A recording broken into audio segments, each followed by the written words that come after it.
अंजू सिंह जी नैनीताल से। अच्छा, राधे राधे, प्रणाम महाराज जी। आपने गरुड़ पुराण पर बोलते हुए पिछले सत्संग में काफी भयावह विवरण किया है। श्रीमद् भागवत पंचम स्कंद नरकों का वर्णन कौन बोल रहा है?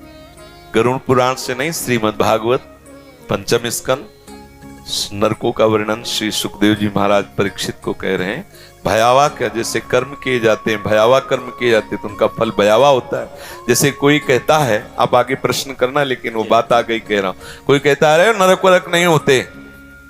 जब सामने बिल्ली होती है ना, कबूतर कहता कोई बिल्ली बिल्ली नहीं, एक ही झपेटा में उसका हिसाब हो जाता है, तुम्हारे कहने से होगा।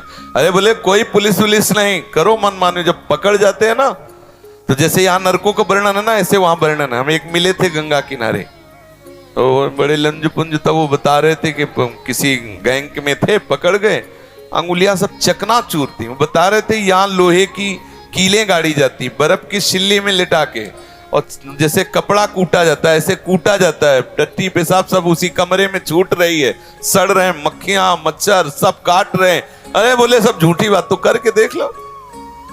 बोले यहां नहीं नरक, वहां नहीं नरक, कोई ये सब केवल गप्पे बता रहे हैं। बाबा जी को क्या है, तो लोग में भय फैला रहे हैं। आप करके देख लो।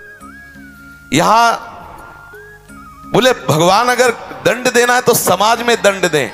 जानते हो चोर की जब पिटाई होती है ना, तो बंद कमरे में होती है। चाहिए कि समाज में करना चाहिए जिससे शिक्षा हो, लेकिन सिद्धांत है।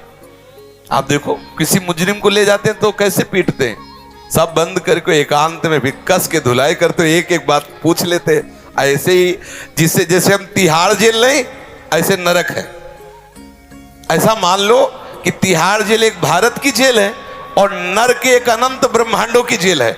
जहां से भी अपराध करोगे वहां तुम्हें जाके सजा मिलेगी। तो भयावह क्या? भयावह कर्म ना करो। ये पुलिस है, चोर के लिए भय देने वाली है और आपके लिए निर्भय करने वाली है। आप देखो अगर आप धर्म से चल रहे तो आपको कितना सपोर्ट देते हैं। वो बेचारे धूप में भी खड़े हैं, आपकी गाड़ी निकलवा रहे हैं, वो सब संयम बता रहे हैं जिससे आपको कष्ट ना हो। रात में वो गश्त लगा रहे, जब आप सो रहे होते हो तब वो पूरा दौड़ भाग कर रहे होते हैं। क्या पुलिस भयावह है? पुलिस सुख देने, लेकिन भयावह किनके? जो रात में सेंध करने वाले हैं, वो हारन सुन के ही मोहल्ला छोड़ देंगे, उनको भय लगेगा। भयावह उनके लिए नरक है जो भगवान के सिद्धांत के विरुद्ध आचरण करते हैं। नहीं, नरक और भय ये भक्त की नजर में है नहीं। वो तो मांग कर रहे हैं, कह रहे हैं यत्र यत्र मम जन्म कर्म भी नारके परमे पदवे अथवा। भक्त तो मांग कर रहा है कि चाहे नरक भेज दो चाहे परम पद भेज दो, मुझे कोई परवाह नहीं, क्योंकि आप हमारे हृदय में हैं। बस खास बात है, आपका चिंतन हो रहा, आपका सुमिरन हो रहा, आपके अपनेपन में, चाहे नरक भेजो चाहे जहां। जे जोनि जन्मो कर्म बस तहा नाथ पद अनुराग। आपके अनुराग से युक्त तो किसी भी योनि में जन्मे। आगे प्रश्न कीजिए।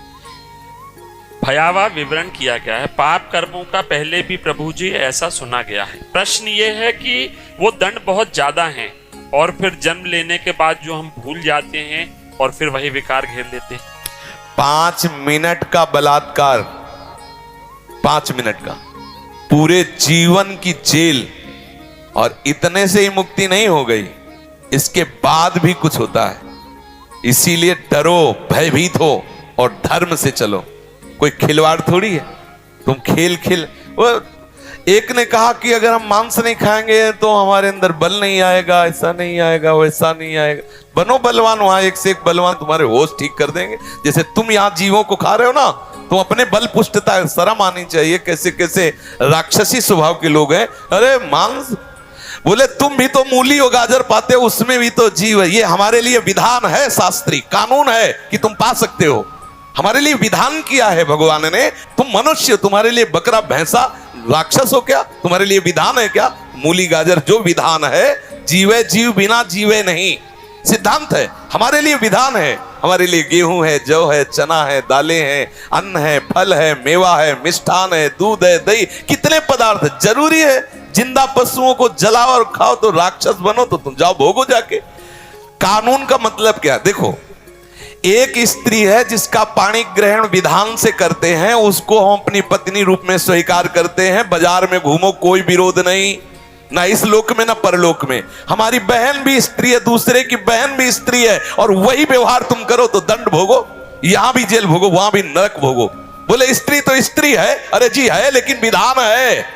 ऐसे ही जीव तो जीव है, लेकिन जी विधान है। तुम्हारे लिए क्या विधान, तुम्हारे लिए क्या विधान है? ये पशुता की बुद्धि तुम्हारी वहीं ठीक होगी। एक हाँ आप आए रहना से ना बगल में, और तुमसे पूछ रहे तिवारी, तुमसे रहना से ना, वो तो तुम जानते। और क्या नाम था उस ठाकुर का, वो जो सुरेंद्र का भाई है, राघवेंद्र सिंह। देखो ये प्रमाण भी है, नहीं तो होता कि कहानी बता रहे। उसका ऐसा नक्शा था, जिधर से निकले उधर से हाहाकार मचा दे। अगर आप तनिक भी विरोध किए तो बीच बाजार में जूतों से पिटवाएगा, ऐसा उसका मतलब बल विक्रम था। छोटा भाई तो कसाई समझो, हसिया से काट देता चाहे जो कोई हो। ऐसा नक्शा एरिया थर्राता था, हम देखा है और सुना भी है, और परिणाम भी देखा। हो गया एड्स, अब सारी ठकुरी होश में उड़ गई। ऐसे कीड़े मकोड़े की तरह तड़प के और जे भी वो मरा तो छोटे वाले को जानते जिसे तिनका, ऐसा ऐसा रहा न कोकुल रोवन यार। तो क्या एक कर्म का हिसाब हो गया क्या? नहीं नहीं, ये तो ब्याज है, हिसाब तो आगे होगा, मालिक करेगा हिसाब। इसलिए ये मत माने कोई कि अरे भाई कर्म तो बहुत छोटा, विधान विधान है। हाँ एक उपाय है, यदि आपने अभी तक गलतियां की और आपको भय लग रहा है, बचना चाहते हो, तो जैसे मुकदमा में साबित हो गया कि तुम सजा के योग्य हो, फांसी की सजा दी गई, तो आप एक उपाय है, राष्ट्रपति से अपील करो, वो माफ कर सकता है। तो भगवान हमारे राष्ट्रपति हैं, राष्ट्रपिता हैं, हम बच्चे, हमसे गलती हो गई, हम अपील करें, अब लो नशानी अब ना नसई हो, तो कह रहे हम त्वाम सर्व पापेभ्यो मोक्षयिष्यामि मा शुचा, जा मैं तुझे सारे पापों से मुक्त कर देता हूं। वो नरक कभी नहीं जाएगा, महापापी रहा है लेकिन भगवान धाम जाएगा, क्योंकि प्रभु ने उसे माफ कर। एक उपाय है, हरि की शरण में आ जाओ, प्रभु का नाम जप करो, सब पाप नष्ट हो जाओ, मनमानी आचरण करो तो भोगो जा करके। अब आप कह दो इतने का इतना दंड, तो ये तो विधान है, डरो इस विधान से। अब कलयुग का प्रभाव बढ़ता जा रहा है, बोलेगा शास्त्र वास्त्र कुछ तुम्हारे कहने से होगा। अभी कुछ ही दिनों के पहले की बात है, यहां बैठ के ऐसे तर्क करते थे, हम मुस्कुरा देते थे। देखो अभी आप खड़े हो, हमें माँ बहनों की गालियां दो तो हम हाथ जोड़ेंगे, अंदर से सोचेंगे प्रभु हमारे धैर्य की परीक्षा दे रहे, मुस्कुरा देंगे। और आपको लगेगा मैं बाबा को दबा के चला गया। दुखिया को न सताइए, दुखिया देगा रोए, और जिस दिन दुखिया के मुखिया सुने तो तेरी गति क्या हो। यही हम तड़प तड़प के कैंसर से ठोकर जब शरीर वो शरणागत भी हुए भगवत मां, तो हिरा गई, सारे नशे हिरा गए, सारी हम मिट्टी में मिल गया। तुम कहो कौन भगवान, कैसा भगवान? जब उसका हिसाब आएगा तुम्हारे पुरखा पानी पा जाएंगे, पक्का समझ लो। तुम्हारे कहने से है, यहां तुम मुझ में ताव दो, जब फंस जाओगे ना तो वहां गिरा के एक के ऊपर चार चार की लट बरसती है, तब वो कहता है बाप की कसम खाता हूं दोबारा काम नहीं करूंगा।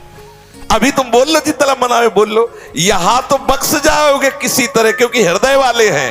नरक में हृदयहीन है, वहां तो एक राई पाई के हिसाब में अंतर नहीं। अगर यह है कि इतना दंड देना है तो तुम्हारी पुकार नहीं सुनी जाए, यहां तो कम से कम इतना है, पानी पिला दो यार, थोड़ा तो रुक जाओ, वहां नहीं।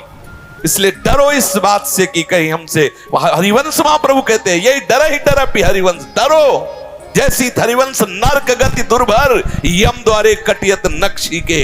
बहुत ही दुर्गति होती है, एक एक पाई पाई का हिसाब होता है, सावधान रहो।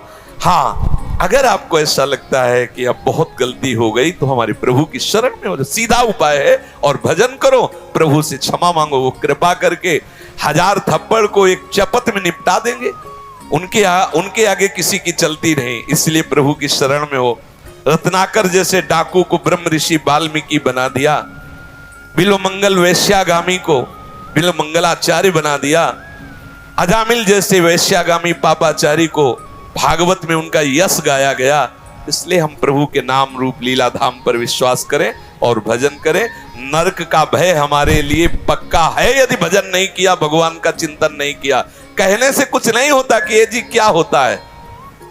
एक भिक्षा मांगने जाते थे तो एक ब्रजवासी थे, हर समय सिगरेट ही लगी रहती थी, यद्यपि भिक्षा मिलती थी लेकिन बड़ी अवहेलना से। ऐसे एक दिन देखा कि मथुरा में ही एक्सीडेंट हुआ, यहाँ सब इतने इतने बड़े पत्थर लगे, सरिया पड़ी हो ऐसे। तो जब नजदीक गए तो आंसू चल रहे थे और कह रहे थे कि बाबा क्या हो गया, बिहारी जी ने हमें ऐसा क्यों? अब महीनों का हिसाब, पूरे जीवन भर अब मुझ में ताव नहीं दे सकते, बहुत होश में। ये मत सोचो कोई देख नहीं रहा। आज तुम बुरा कर रहे हो तो तुम्हारे पुण्य खर्चा हो रहे। जिस दिन तुम्हारे पुण्य खत्म हुए, अभी का पाप और पीछे का पाप मिलेगा, कोई त्रिभुवन में नहीं जो तुम्हें बचा सके। फिर सब हाय हाय मचता रहता है। अभी बुद्धि ठिकाने लगा लो और भजन। अगर ये कहो कि भय देते हो तुम संसार को, भय, अच्छा निर्भय होकर के तो ये बलात्कार हो रहा है, निर्भय होकर के तो अत्याचार और हिंसा हो रहे हैं। यदि राष्ट्र का भय, धर्म का भय, शास्त्र का भय, गुरु का भय, तो साफ सावधान पूर्वक धर्मात्मा बनकर चले। आज निर्भयता बढ़ रही है और शास्त्र और संत और सदगुरुदेव और महापुरुषों की अवहेलना हो रही, उसी का परिणाम बढ़ता चला जा रहा है। आप देखो, जहां ये शासन के इतना करने पर हाथ काट दिए जाएंगे, ऐसा करने पर तुम्हारी आंख फोड़ दी जाएगी, जबान वह हिल जाएगा कि ऐसा कैसे हो रहा है, कहीं भूल हो गई तो ऐसा हो जाएगा। तो ऐसा नहीं, जो भय है वो धर्म पालन के लिए है, जो भय है वो हमें पवित्र बनाने के लिए है, हमें संयम से चलाने के लिए है। वो कोई ऐसे भांग खा के भय नहीं लिखा गया है, वो जो है वही लिखा गया है, जो अपराध है वही। अच्छा आप सोचो, एक आदमी है, तुम्हें दिखाई दे रहा है तुम्हारी बहन को छेड़ रहा है, उसने तो ऐसे छुआ होगा, तुम भी ऐसे छू लो जाके। छेड़ने का मतलब उसने ऐसे छुआ और मुस्कुरा दिया, तो तुम भी छू के मुस्कुरा दो। लेकिन तुम क्या करोगे, 4 लोग मिलकर 50 जूते मारोगे गिरा गिरा के। तो इतना बड़ा दंड ठीक था क्या? हम आपके प्रश्न का उत्तर कर रहे हैं। इतना, अरे उसने ऐसे छू के मुस्कुरा दिया था, तुम भी दोनों तरफ छू लेते, मुस्कुरा देते। लेकिन ऐसा नहीं करते, गिरा के 50 जूता मारते और वो चलने लायक नहीं रहता। क्या हुआ? बोले इतने से मुक्त कर देते, बोले नहीं फिर पुलिस को देते, फिर वहां हिसाब होता है अलग। तो आप सोच लो, इतनी चेष्टा का ये है, तो हमारी तुम्हारी जो चेष्टाएं गुप्त रूप से हो रहे हैं उनका परिणाम कितना लंबा आएगा। इसमें कोई भी गुंजाइश नहीं है मनमानी, जो चाहे बोलो, चाहे भगवान को गाली दो, चाहे हमें गाली दो, चाहे शास्त्र को गाली दो। जब परिणाम आएगा तो तुम्हारे पुरखा तृप्त हो जाएंगे, ये पक्की बात है।